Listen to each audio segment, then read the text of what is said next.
কৌশিকদার কোচিংয়ে তোমাদের প্রত্যেককে স্বাগত জানাই। যারা ইতিমধ্যে আমার চ্যানেলটিকে সাবস্ক্রাইব করেছে তাদেরকে অসংখ্য ধন্যবাদ জানাই। আজ আমি ক্লাস 11-এর একটি গুরুত্বপূর্ণ টপিক নিয়ে আলোচনা করব। সেটি হলো ইলেকট্রন বিন্যাসের কিছু ব্যতিক্রমী ধারণা। দেখো, আমরা প্রথমে এখানে লিখে রেখেছি হাফ ফিল্ড আর ফুল ফিল্ড। এটা কি আমি একটা ইলেকট্রন বিন্যাস করলেই তোমরা বুঝতে পেরে যাবে। আমরা যদি ক্রোমিয়ামের ইলেকট্রন বিন্যাসটা করি, অর্থাৎ ক্রোমিয়ামের পরমাণু ক্রমাঙ্ক 24, অর্থাৎ 24টা ইলেকট্রন তাহলে আছে।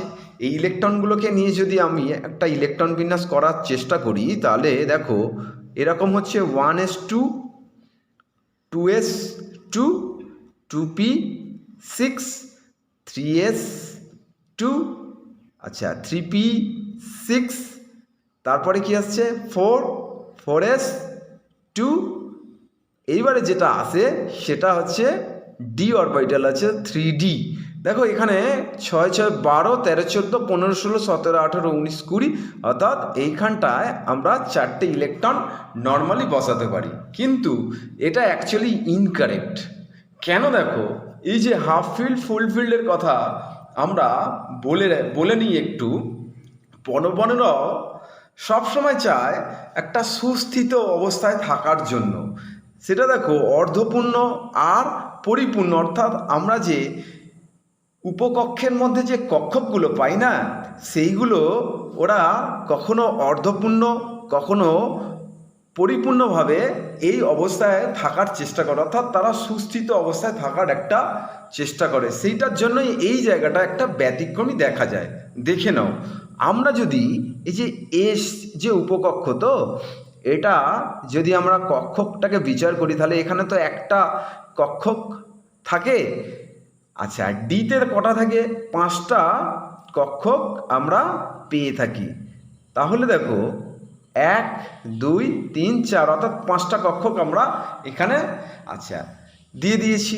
এবারে দেখো ইলেকট্রনগুলো যদি আমরা পরিপূর্ণ করি, অর্থাৎ এস এতে 2টো ইলেকট্রন এইভাবে দেওয়া যায়, যা 4টে যেহেতু ইলেকট্রন এখানে এইভাবে ইলেকট্রনগুলো আমরা বসাতে পারি।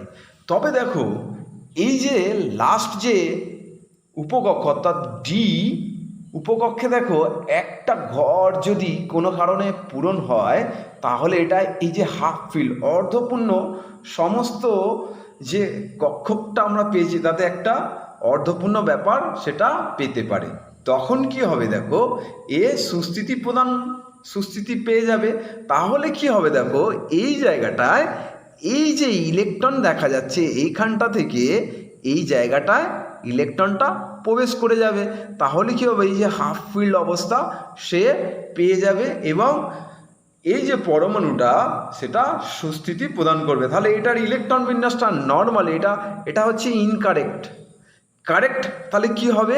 জাস্ট দেখো 1s2, 2s2, 2p6, 3s2, 3p6, এইখানটা দেখো 4s, এখান থেকে জাস্ট এখানে একটা ইলেকট্রন থাকবে আর এইখান থেকে একটা ইলেকট্রন ডি অরবিটালে ঢুকে যাবে, অর্থাৎ 5 হয়ে যাবে।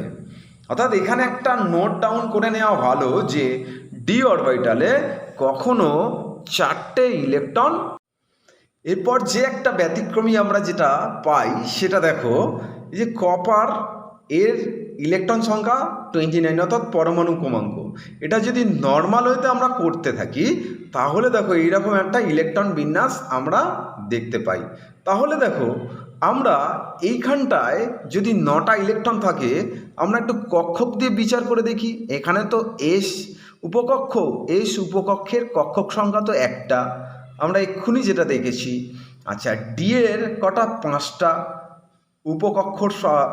ডি উপকক্ষে কক্ষকের সংখ্যা 5টা, অর্থাৎ 1, 2, 3, 4।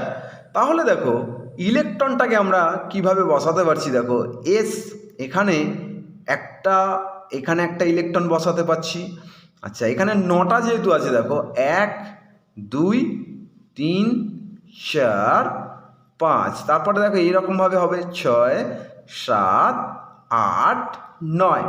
এইখানটায় যে জিনিসটা দেখো, যদি এই জায়গায় একটা ইলেকট্রন প্রবেশ করে যায় তাহলে এটা ফুলফিল্ড হয়ে যাবে, অর্থাৎ এই যে হাফ ফিল্ড ফুলফিল্ডের যে কনসেপ্ট সেটাকে ক্লিয়ার করবে, বা ইলেকট্রনগুলো সুস্থিতি প্রদান পাবে বা পরমাণুটা সুস্থিতি প্রদান পাবে। তাহলে এইখান থেকে কী হবে, ইলেকট্রনটা এই জায়গাটায় শিফট হবে।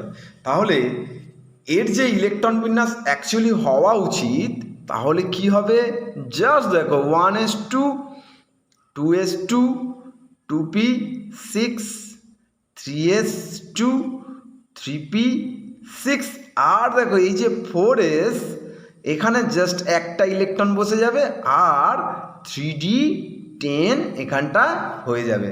অর্থাৎ এখানে একটা নোট ডাউন করা যায় যে ডি অরবিটালে কখনো 9টি ইলেকট্রন থাকতে পারে না।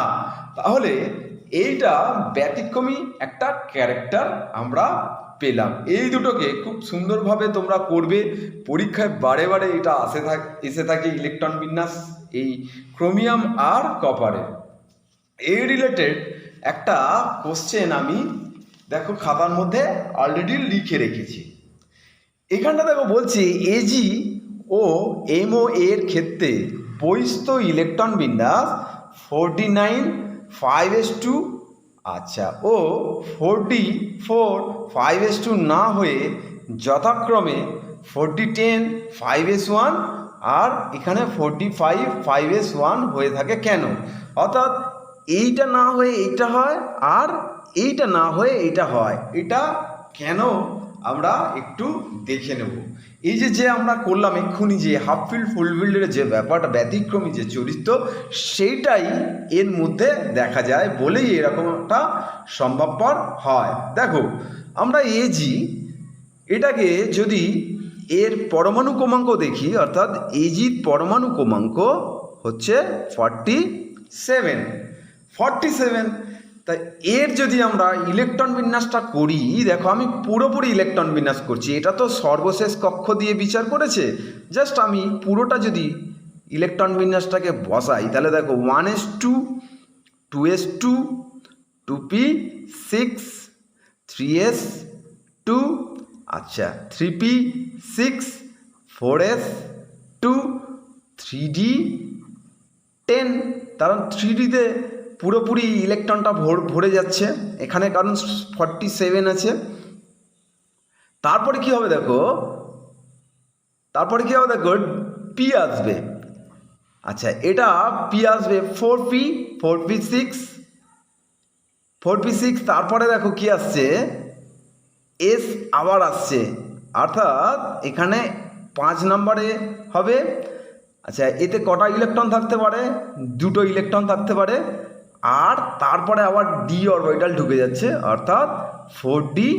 এইখানটা দেখো তাহলে ইলেকট্রন সংখ্যা কটা হওয়া উচিত, এখানটায় অ্যাকচুয়ালি 2টো ন্যাচারাল ওয়েতে দেখা যাচ্ছে হওয়া উচিত না, এখানটা অ্যাকচুয়ালি 9 হওয়া উচিত, কারণ ইলেকট্রনগুলো যদি আমরা একটু গুনে নিই, দেখো 10 16 17 18 19 20 26 27 28 29 30 36 37 38 2 40 আর 47, অ্যাকচুয়ালি 47টা দেখো কভার হয়ে গেছে।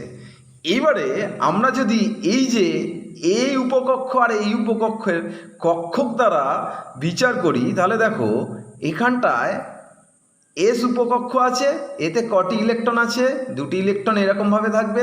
আচ্ছা ডি অরবিটালে আমরা ইতিমধ্যে জেনেছি যে 5টি কক্ষক থাকে, অর্থাৎ 1 2 3 4। দেখো তাহলে 9টা ইলেকট্রন এইভাবে বসছে, 2টো 3টে 4টে 5টা, তাহলে এইভাবে আবার পূরণ হবে 6 7 8 9। তাহলে দেখো এই জায়গাটায় যদি একটা ইলেকট্রন এখানটায় প্রবেশ করানো যায় তাহলে এটা সুস্থিতি প্রদান হবে, অর্থাৎ হাফ ফিল্ড ফুল ফিল্ডের যে কনসেপ্ট সেটা ক্লিয়ার হবে এখানে। তাই জন্য এই জায়গাটায় আমাদের কি হয় 1s, দেখো এটা কারেক্ট কি হয়, দেখো 1s2 2s2 2p6 3s2 3p6 4s2 3d 10 4p 6 এই যে জায়গাটায় 5s এ গিয়ে একটা ইলেকট্রন হয়ে যাবে আর 4d-তে গিয়ে 10টি ইলেকট্রন হয়ে যাবে। এই যে জিনিসটা অ্যাকচুয়ালি দেখো এই যে জিনিসটা হয়েছে, এইটা না হয়ে এটা হয়, এটা সর্বশেষ কক্ষ দিয়ে বিচার করা হয়েছে। তাহলে আমরা এটা পরিপূর্ণ মাত্রায় যদি আরও কনসেপচুয়ালি লিখতে পারি তাহলে এই জায়গাটায় অ্যাকচুয়ালি এই জিনিসটা হবে, যেটা দেখো এস উপকক্ষে যে একটা ইলেকট্রন থাকছে আর ডি উপকক্ষে কক্ষকের মধ্যে 1 2 3 4 অর্থাৎ 10টা ইলেকট্রন এখানে প্রবেশ করতে পারছে। 2 3টে 4টে 5টা 6টা 7টা 8টা 9টা এই 10টা। তাহলে এই অবস্থায় হাফ ফিল্ড ফুলফিল্ড অবস্থায় এই 10 আর 1 যদি এখানটায় এস অরবিটালে 1 ইলেকট্রন থাকে আর ডি অরবিটালে যদি 10টা ইলেকট্রন থাকে তাহলে হাফ ফিল্ড আর ফুল ফিল্ডের একটা পুরোপুরি মাত্রা এখানে পাচ্ছে। তাতে করে কি হচ্ছে যে পরমাণুটা সুস্থিতি প্রদান হয়, তাই এইটা ওইরকমটা দেখা যাচ্ছে। তোমরা এই যে এমওর হচ্ছে 42 নাম্বার হচ্ছে পরমাণু ক্রমাঙ্ক, সেটা করে দেখলেই অটোমেটিক্যালি বুঝতে পেরে যাবে। আচ্ছা আমি করেই দিই। দেখো এই যে এমও ইলেকট্রন সংখ্যা হচ্ছে 42, বলছে এইটা হওয়া উচিত কিন্তু এইটা হয় কেন সেটা দেখো, ওটাও ওই হাফ ফিল্ড ফুল ফিল্ডের কনসেপ্ট দ্বারা তোমরা বুঝতে পেরে যাবে। তাহলে 42টার ইলেকট্রন বিন্যাস যদি আমরা করি, আমরা একটু বড় করে ইলেকট্রন বিন্যাস করছি, যেটা 1s2 2s2 2p6 3s2 3p6 আচ্ছা 4s2 আচ্ছা এখানটায় 3d 10 আচ্ছা 4p6 এরপরে হবে, তারপরে যে জায়গাটায় 5s2 আর 4d4 এটা হচ্ছে। ইলেকট্রনগুলো গুনলে দেখবে 42 ইলেকট্রন এখানে বসেছে, এই যে মাথার যে এটা। আর ইলেকট্রন বিন্যাস খুব ভালো করে তোমরা করবে, আমার চ্যানেলের ট্রিক্স সহ দেওয়া আছে, তোমরা পারলে আমার যে আগের ভিডিও আছে সেটা দেখে নেবে, কনসেপ্ট পুরো ক্লিয়ার হয়ে যাবে। আচ্ছা এই অবস্থায় আমরা নর্মাল ওয়েতে দেখছি, কিন্তু এইটা যদি আমরা করি তাহলে ওই পরমাণুটা সুস্থিতি প্রদান হচ্ছে না। তাহলে দেখো এই এস যে এইখানটা একটু সরিয়ে করছি, এটা এস অরবিটালটাকে করছি, দেখো এখানে 2টো ইলেকট্রন থাকছে অ্যাকচুয়ালি, আর ডি অরবিটালে দেখো 1টা 2টো 3টে 4টে করলে 5টা হয়, তাহলে 1টা 2টো 3টে 4টে।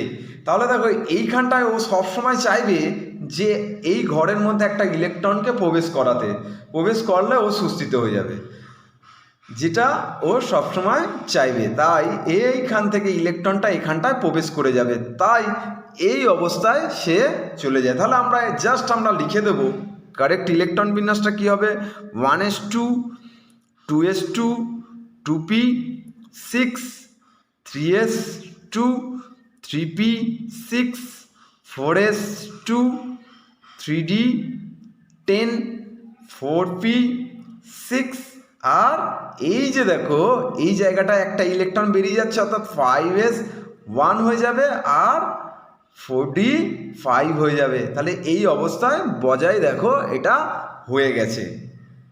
তো এটা যদি আমরা একটুখানি লিখে দিই তাহলে দেখো এস অরবিটালে একটা ইলেকট্রন আছে যেটা হাফ ফিল্ড, আর ডি অরবিটাল আমরা তো জানি 5টা কক্ষক থাকে, 1 2 3 4, তাহলে 5টা কক্ষকে আমরা ইলেকট্রনগুলো 5টা ইলেকট্রন জাস্ট বসিয়ে দিতে পারছি।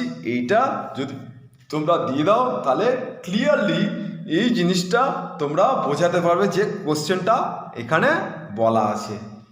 এর থেকেও আর একটা কোশ্চেন দেখো, আমি জাস্ট নোট করে রেখেছি, তোমরা খুব উপকৃত হবে এই কোশ্চেনগুলোকে দেখলে। দেখো এখানে বলছে কোবাল্ট এটা একটা আয়ন 2+ এবং কোবাল্ট 4+ আয়নের ইলেকট্রন বিন্যাস লেখো। কোন আয়নটি অধিক সুস্থিত এবং কেন? আমরা কি জানি কোবাল্টের অ্যাকচুয়ালি ইলেকট্রন সংখ্যা হচ্ছে 27। এবারে এইকে যদি ধরি আমরা কোবাল্ট 2+, অর্থাৎ এর ইলেকট্রন সংখ্যা কত হয়ে যাচ্ছে 25 হচ্ছে। তাহলে 25-এর জন্য আমরা যদি ইলেকট্রন বিন্যাসটা এখানে 25 জাস্ট লিখে রাখছি, তাহলে ইলেকট্রন বিন্যাসটা কি হবে 1s2 2s2, তারপরে কি হবে 2p6 3s2, তারপরে কি হবে 3p6, 3pর পরে কি আসবে 4s আসবে 4s2। একটু গুনে নাও, দেখো 6 6 12 13 14 15 16 17 18 19 20, এখনও 5টা ইলেকট্রন আমার আছে। আচ্ছা 4s-এর পরে কি আসে ডি অরবিটাল আছে, তাহলে এখান থেকে জাস্ট ডি এর আগমন ঘটছে। তাহলে 3d অ্যাকচুয়ালি কটা হবে এখানে 5টি হবে। ইলেকট্রনটা গুনে নেবে, দেখো 6 6 12 13 14 15 16 17 18 19 20 25, তাহলে এই জায়গায় একটা জিনিস দেখা যাচ্ছে ইলেকট্রন বিন্যাসটা করলে। তাহলে আমরা সর্বশেষ কক্ষকে ইলেকট্রনটা বসিয়ে নিই। দেখো এস যে উপকক্ষের কক্ষ, তাহলে 2টি ইলেকট্রন এখানে থাকছে, আর ডি যে এখানে 5টা যে কক্ষক আছে, তাতে দেখো ইলেকট্রনটা কীভাবে 5টা ইলেকট্রন এইভাবে প্রবেশ করবে, 2 3 4 5টা। তাহলে এর ক্লিয়ার হয়ে গেল এটা। এইবার এরপর যেটা বলেছে দেখো, এই যে কোবাল্ট 4, অর্থাৎ এই আয়নটা কি আছে দেখো 4+, অর্থাৎ এর ইলেকট্রন সংখ্যা কি জাস্ট 27 থেকে জাস্ট 4 যদি আমরা বিয়োগ করি, ইলেকট্রন সংখ্যাটা কত হচ্ছে 23। তাহলে এর যদি আমরা ইলেকট্রন বিন্যাসটা করি তাহলে কি হবে 1s2 2s2 2p6 3s2, আচ্ছা 3p6 4s2। এবারে কটা থাকবে 3d-তে কটা থাকবে 3টে ইলেকট্রন থাকবে। তাহলে এর যদি আমরা কক্ষকগুলোতে ইলেকট্রন দ্বারা পরিপূর্ণ করি, তাহলে দেখো এখানে 2টো ইলেকট্রন অ্যাকচুয়ালি আছে, আর এখানে কটা ইলেকট্রন থাকবে 3টি ইলেকট্রন, তাহলে এখানটা থাকছে। তাহলে দেখো এই যে 2টো কক্ষক এখনো অপূর্ণ হিসাবে থেকে যাচ্ছে। তাহলে আমরা আমাদের যে কোশ্চেনটা বলেছে কোন আয়নটি অধিক সুস্থিত, তাহলে অবশ্যই CO2+ আয়নটি বেশি সুস্থিত, কারণ এটা হাফ ফিল্ড ফুলফিল অবস্থায় বিচরণ করছে, অর্থাৎ এটি সুস্থিত। তুলনায় এর থেকে ওটি সুস্থিত পরিষ্কার। তাহলে উত্তরটা অ্যান্সারটা কি হবে, অ্যান্সারটা হচ্ছে কি CO2+ আয়নটি অধিক সুস্থিত, আয়নটি অধিক সুস্থিত। আপাতত আমার ভিডিওটা এটুকুই। যারা আমার চ্যানেলটিকে দেখলে তাদেরকে অসংখ্য ধন্যবাদ। এর পরবর্তীতে আমি ক্লাস 11-এর আরও ভালো ভালো টপিকের ওপর ভিডিও বানাবো, তোমরা আমার পাশে থাকবে, এটুকু আশা রাখি। ধন্যবাদ।